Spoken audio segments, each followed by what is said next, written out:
112 points for Indiana. It is now at the stage where the way teams are defending Caitlin Clark is just not working. Caitlin Clark is changing the game. Teams are struggling to slow her down, and the old defensive strategies simply aren't working anymore. Like, Portland kind of threw everything at Caitlin. They threw everything at Caitlin.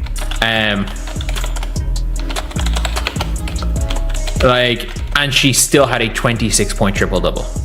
Portland tried every defensive strategy they could against Caitlin Clark, but she still finished with a 26-point triple-double. More importantly, the Indiana Fever offense has been on fire, averaging 110 points during its 5-game winning streak. When defenses focus entirely on stopping Clark, they leave openings everywhere else, allowing the Fever to Alex Sarama. I mean this. There is nobody that has put more quote-unquote respect on guarding Caitlin Clark than Sarama did today. Like, first of all, they hacked her. But I'm just going to show you guys what they were doing in the full court. And Portland's defensive game plan showed just how much respect they have for Caitlin Clark. They didn't simply defend her. They pressured her from baseline to baseline, using aggressive traps that forced Indiana to adjust the way it started its offense. I mean this. Off scores, this was what the FIFA were doing. So, Kelsey was here. Caitlin was here, and this is something that I've never seen them do till today, and this is obviously something they practiced. So what they did was, whoever's on the inbounder is standing in front of Caitlin, they're standing here as well. So they are a full court on Caitlin Clark. They're not. Portland applied relentless pressure before Caitlin Clark even touched the ball. Defenders crowded the inbound pass, making clean catches difficult and forcing Indiana to rely on secondary ball handlers just to bring the ball up the court. But the biggest battle began after crossing half court, where Portland's defensive strategy became even more aggressive. So, every single time Caitlin came off a screen, it was not a switch, it was not a hedge, it was literally, whoever Caitlin's player is, we are pushing Caitlin above the screen. And this player is coming out to here to meet Caitlin, and then we're getting around the screen. And Caitlin could be retreating toward the halfway line. It does not matter. We are holding the trap. At all times. Every time Caitlin Clark came off a screen, Portland stayed aggressive. Instead of switching or dropping back, they trapped her immediately with two defenders, forcing the ball out of her hands. Even when Clark retreated toward midcourt, Portland refused to back off, keeping the pressure on every step of the So a lot of people are going to look at this game and be like, why did Aaliyah not shoot off Caitlin's passes? Or why were X or Y player not shooting off Caitlin's passes? The thing is, Aaliyah's covering this area here. When the ball gets to Aaliyah, they're running to Aaliyah, and then Aaliyah gets the hockey assist. The amount of wide open hockey assists that Caitlin Clark generated today, because it becomes a 4-on-3 situation. And the Indiana Fever, and this was the biggest problem in Caitlin's rookie year, is that teams, especially to start the year, were blitzing Caitlin off every ball screen. When teams send two defenders at Caitlin Clark far from the basket, they leave the rest of the floor exposed. That creates a 4-on-3 advantage for Indiana. Earlier in the season, the Fever often struggled to take advantage of those opportunities, but now they move the ball with confidence and punish defenses for overcommitting to Clark. Let's say Aaliyah's here, and they've sent Caitlin's coming here, and they've sent the double here and here. If at any stage Caitlin turned that corner, it was literally this player gets to here, Poch rides Caitlin's hip, and they fell. They fell. Like, there was very little attempt to get the ball. It was... Even when Caitlin Clark broke through the trap, Portland stayed physical. Rather than giving her an easy path to the basket, defenders chose to foul and send her to the free throw line. Their priority was clear: make every possession as difficult as possible instead of allowing uncontested scoring opportunities. Really good one on Holly Winterburn. So Caitlin comes off, Caitlin inbounds it somewhere, she gets it back, and Winterburn's late. So Holly's late, and you can see Caitlin's going to the basket.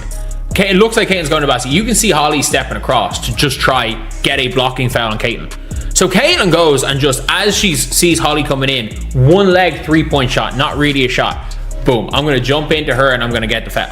Because it felt like, I don't know if it was a tactic thing or it was a player personnel thing, but every single time Caitlin Clark burned the defender, instead of trying to beat Caitlin to a spot, they were just like we're getting to Caitlin. Whenever Portland's defensive rotation was even slightly late, the response was immediate. They used physical play to stop Caitlin Clark's momentum. The goal was to disrupt her rhythm and slow the pace, forcing Indiana into a stop-and-start game instead of letting Clark take control. Doing was, in this scenario, is they were jumping this screen and they were trying to force Carla down.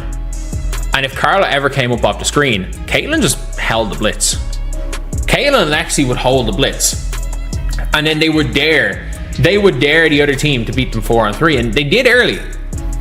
Like, early on in that game, the 4-on-3 game was working. Portland were actually killing them. They were hitting the threes. They were getting the ball to the corner.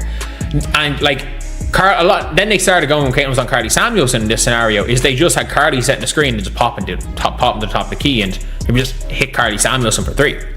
Portland's strategy was simple: force the rest of the Indiana Fever to beat them instead of Caitlin Clark. At times, that approach worked, creating open opportunities for players like Katie Lou Samuelson, but maintaining that intense focus on Clark for an entire game eventually left defensive gaps that Indiana was able to where teams are now like, well, we have to either make Caitlin a scorer or make her a passer, and the pros now in this team are too good to lose in a 4-on-3 situation. You might have to just admit defeat and let Caitlin, just admit, okay, Caitlin, if she beats us, she beats us. Because if we focus all of our defense on trying to stop her, she's still going to get hers, and the rest of them are going to beat us. Defending Caitlin Clark has become a difficult balancing act for opposing coaches. They must decide whether to guard her one-on-one and risk a huge scoring night, or send constant double teams and allow her to create open opportunities for teammates like Ali Boston and Kelsey Mitchell. Either choice comes with a significant cost. Everything. This is not like, oh, they're letting her do it. No, they're throwing everything at her. She is too good that no matter what you throw at her, she is still going to give you a 20-7 on a bad night. It's now at the stage where it's like, we can't let her and Kelsey combine for 52. We can't let her, Kelsey, and Aaliyah combine for 70 or for 60. It might have to be, look, we're going to make Caitlin, we're going to see if Caitlin Clark can drop 40 on us. Like, that's basically it. That's what you have to do, because I think Sarama's tactics make Caitlin play defense, get her in foul trouble, take her out of her rhythm. If she sees... Over the last 5 games, Caitlin Clark has consistently delivered elite performances against some of the league's toughest defenses. She has averaged nearly 30 points and 10 assists despite facing constant double teams, physical defense, and frequent fouls. The problem for opponents is no longer a lack of effort. It's that traditional defensive strategies are becoming less effective against her evolving game. This is not the same player. This is... For me, it's Caitlin, A'ja, and the rest. It's Caitlin, A'ja, and the rest. Like, I'm not putting Caitlin Clark above A'ja Wilson. I'm just not doing that yet. I'm not doing that yet. But it's A'ja, Caitlin, and the rest. Remember in 2024, it was like, A'ja's clearly the best, but man, Fee's right there. Fee's right there, and it's like, maybe if A'ja drops her level a little bit and Fee steps up, Fee can get to number 1. That's how I feel like with Caitlin. No. Caitlin and Olivia Miles, there's a gap. There's a gap. Like, teams have done what Portland did today to Olivia Miles, and Olivia Miles has 7 points. Olivia Miles had 12 points and 0 assists last night. Like, she had 7 points when the team did this to her. I don't know if Olivia Miles... This performance also adds to the bigger conversation about the WNBA's top stars. A'ja Wilson remains one of the league's most dominant players, but Caitlin Clark continues to close the gap with her rapid development. What stands out is how Clark consistently handles defensive schemes that often slow down other elite guards. Instead of struggling against aggressive traps and double teams, she creates scoring opportunities for the entire Indiana Fever offense. Do you think any defense can contain Clark over a full playoff series? Share your thoughts in the comments and subscribe for more basketball break.